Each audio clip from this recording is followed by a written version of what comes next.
Hello everyone, आज हम कक्षा 8 में विषय हिंदी में एक व्याकरण का नया मुद्दा है उपसर्ग। उसका आज हम अध्ययन करेंगे। उपसर्ग किसे कहते हैं? पहले हम उपसर्ग की परिभाषा समझ लेते हैं। उपसर्ग यानी क्या? वे शब्दांश जो किसी शब्द के आरंभ में जुड़कर उसके अर्थ में नवीनता, परिवर्तन तथा विशेषता ला देते हैं, वे उपसर्ग कहलाते हैं। यानी वे शब्दांश, शब्दांश शब्द आया है। शब्दांश यानी ये सभी शब्दांश, जैसे दूर, स, प्र, वि, स्व और उ, ये सभी शब्दांश हैं और यह सभी शब्द है, जैसे गुण, गुण, योग, योग, देश और देश, ये सभी मूल शब्द है। मूल शब्द के आगे कुछ ऐसा शब्दांश जोड़ दिया जाता है जिससे एक नया शब्द बन जाता है, उसे जो शब्दांश है वह उपसर्ग कहलाते हैं।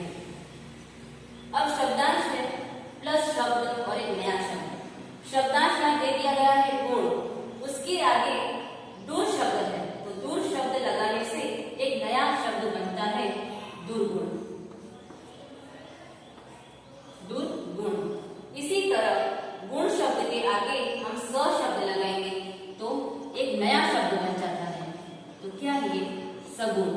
तो यहाँ पर गुण शब्द के आगे स शब्द है वह एक उपसर्ग कहलाता है, क्योंकि गुण शब्द तो मूल इसका एक अर्थ होता ही है, पर उसके आगे एक उपसर्ग लगाने से एक सगुण, एक नया शब्द का अर्थ बताता है, तो यह सभी उपसर्ग कहलाते हैं। योग शब्द है, योग शब्द के आगे प्र शब्द लगाने से प्रयोग शब्द बनता है। इसी तरह योग शब्द के आगे भी उपसर्ग लगाने से वियोग, एक नया शब्द बनता है, तो बनेगा शब्द वियोग। इसी तरह देश शब्द है, देश शब्द के आगे स्व उपसर्ग लगाने से स्वदेश, एक नया अर्थ वाला शब्द बनता है। और इसी तरह देश शब्द है, उसके आगे उपसर्ग उप लगाने से उपदेश। यहाँ पर देश शब्द है, यानी एक देश, राज्य की बात हो रही है, देश की बात हो रही है, परंतु ये एक अपना अर्थ बताता है। परंतु उसके आगे उप शब्द है, उपसर्ग उप लगाने से उपदेश, यानी किसी को उपदेश देना, तो एक नया अर्थ भी होता है और एक नया शब्द भी बन जाता है। इसी तरह आगे देखते हैं, नीर उपसर्ग है और शब्द दिया गया है गुण, तो गुण शब्द के आगे नीर उपसर्ग लगाने से एक नया शब्द बनता है निर्गुण। तो एक निर्गुण, एक नया शब्द तो बन ही गया है और उसका एक अर्थ भी निकलता है निर्गुण, जिसमें अच्छे गुण न हो, निर्गुण। गुण शब्द है, उसके आगे अव शब्दांश लगाने से अवगुण, एक नया शब्द बन गया है। तो यहाँ पर हम कह सकते हैं कि यहाँ पर कुछ उपसर्ग आगे लगाने से नए शब्द बनते हैं। योग शब्द के आगे सम शब्द लगाने से संयोग, एक नया शब्द बनता है।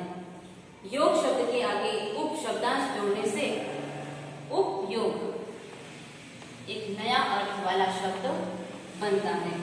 इस तरह देश शब्द है, उसके आगे वी उपसर्ग लगने से विदेश, एक नया शब्द बन जाता है, जिसमें देश शब्द का अर्थ अलग निकलता है और विदेश शब्द का भी अर्थ अलग निकलता है।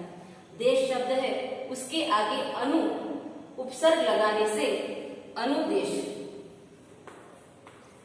अनुदेश, एक नया अर्थ वाला शब्द बनता है। तो यहाँ पर हम कह सकते हैं कि यहाँ पे दूर, स, प्र, वि, स्व, उप, नीर, अव, सम, उप, वि और अनु, ये सभी शब्दांश है, वह मूल शब्द के आगे जुड़कर एक नए शब्द में परिवर्तन लाकर एक नए शब्द बन जाता है, तो ये सभी शब्द है वह उपसर्ग है। जैसे दूर, स, प्र, वि, स्व, उप, नीर, अव, सम, उप, वि और अनु, ये सभी शब्द है वह उपसर्ग कहलाते हैं।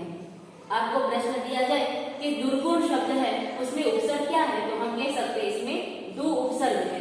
दूर, सगुण उपसर्ग स है। प्रयोग शब्द के आगे जो उपसर्ग आ रहा है वह प्र उपसर्ग है। वियोग शब्द में वी उपसर्ग है। स्वदेश शब्द में स्व उपसर्ग है। उपदेश शब्द में उप है, वह उपसर्ग है। इसी तरह निर्गुण शब्द है तो निर्गुण शब्द में निर है, वह उपसर्ग है। अवगुण शब्द है उसमें अव ये उपसर्ग है। संयोग शब्द में सम है, वह उपसर्ग है। और विदेश शब्द है उसमें वी है, वह उपसर्ग है।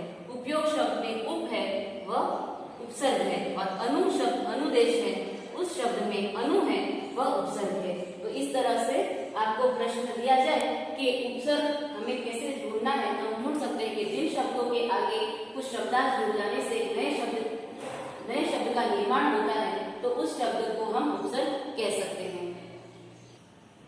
अब हम पाठ्य पुस्तक में पेज नंबर 6 में कुछ उपसर्ग है वह कोष्टक के रूप में आपको मैं समझाती हूँ, जिसमें लिखा गया है कि निम्नलिखित उपसर्ग को पढ़कर समझिए।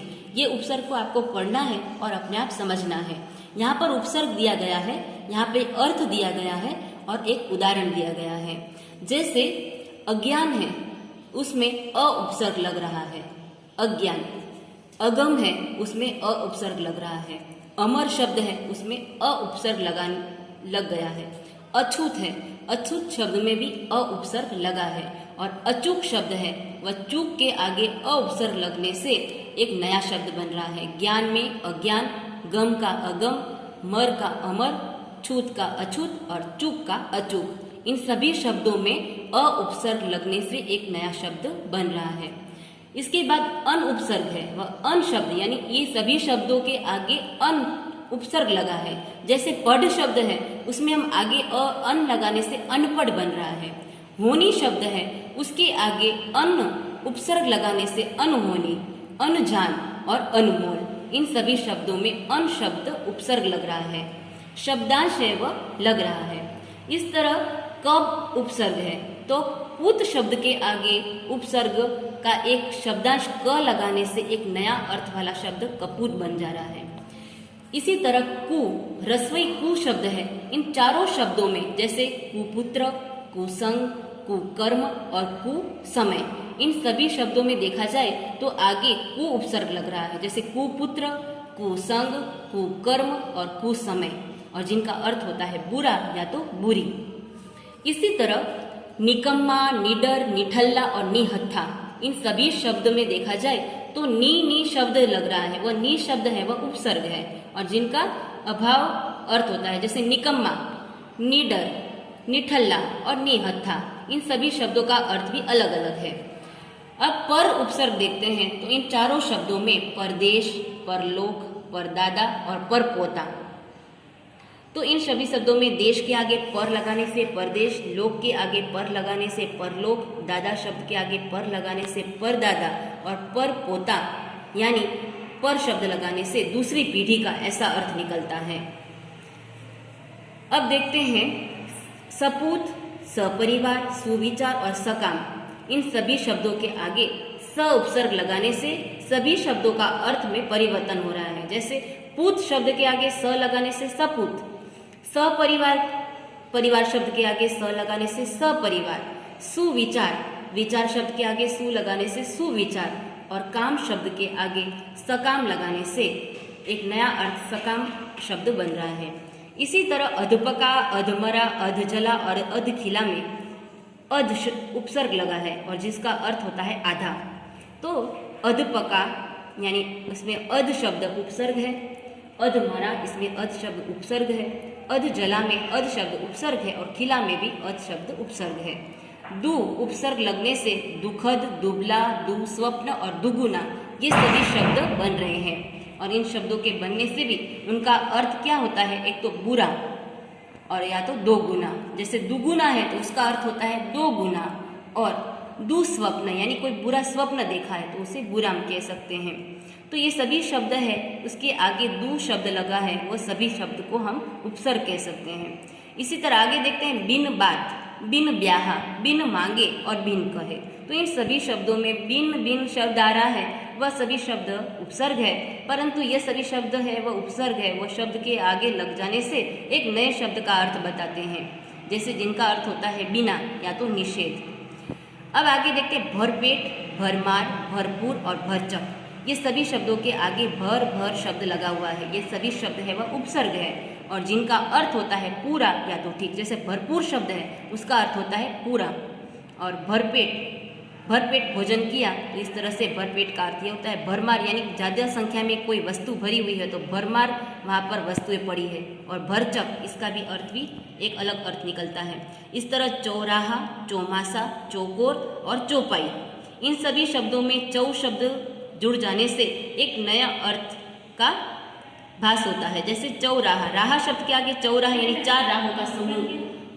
चौमासा, मासा शब्द है, इसके आगे चौ शब्द लगाने से चौमासा यानी 4 मासों का समूह बता रहा है। चौकोर यानी चौकोर, 4 आकोरों का समूह यानी चौकोर। और चौपाई, 4 पाइयों वाला यानी चौपाई। तो इन सभी शब्दों का अर्थ 4 होता है और इसमें चौ उपसर्ग लगा हुआ है। तो यहाँ पे निम्नलिखित उपसर्ग के योग से 3 शब्द बनाएंगे, यानी हमें चौ शब्द का 3 हमें शब्द बनाना है, उपसर्ग वाला वह भी। तो चौ का बनेगा चौराहा, चौमासा और चौपाई। यहाँ से ही हम ले सकते हैं चौराहा, चौमासा और चौपाई, ये 3 शब्द बन रहे हैं। अब बिन शब्द का उपयोग करके हमें 3 शब्द बनाना है। तो बिन शब्द का उपयोग करेंगे बिन बात, बिन ब्याह और बिन मांगे। पर शब्द का उपयोग करके हमें 3 शब्द बनाने हैं, जिसमें आगे पर शब्द आ रहा है तो परदेश, परलोक और परदादा। अन शब्द का उपयोग करके हमें 3 शब्द बनाने हैं। तो अन शब्द है वो उपसर्ग है, तो इन उपसर्ग को अन से हम बना सकते हैं अनपढ़, अनहोनी और अनजान। अध, अध शब्द उपसर्ग लगा के हमें 3 शब्द बनाने हैं। तो अधपका, अधमरा और अधजला।